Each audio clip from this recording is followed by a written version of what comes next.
today. Many folks doubt God exists, and others find it hard to believe that God came to us in the flesh, lived a perfect life, died and rose again so that we could be in relationship with God and becomes exclusive.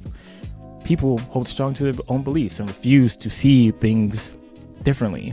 What if I told you your attitude towards Christianity or your own belief system might mirror a story from the New Testament? One of the fiercest enemies of the early church was a guy named Saul. He thought those Christians preaching about a risen Messiah was crazy and deserved to die or be put in jail. And one day, on his way to cause more chaos and persecute more Christians, something happened to him that he never expected.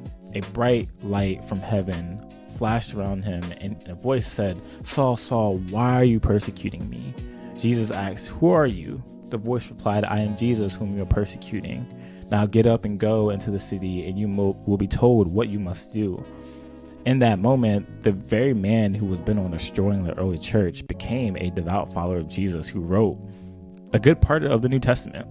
He realized that through Jesus is the only way to get to God. And I paralleled Dan's story with this biblical moment because there are so many stories like it, including my own. At one point, I didn't want God. I wasn't a Christian. I wanted to do my own thing, live my own way, until I had an encounter with God who changed my life forever. Not because of anything that I did, but because of what Jesus did on the cross for me. He gave his life for me. You might be watching this and you feel the same way. Maybe you're an atheist, a Muslim, or someone into horoscopes and crystals and whatever, and you look down on Christians for believing that the only way to God is through a man who lived 2,000 years ago. And I get you.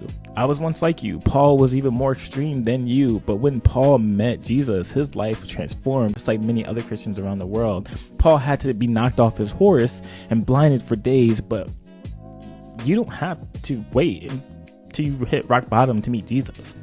You can trust him and have your life change right now. And the best part is you don't have to clean yourself up or get everything right first. Jesus has already done the work for you.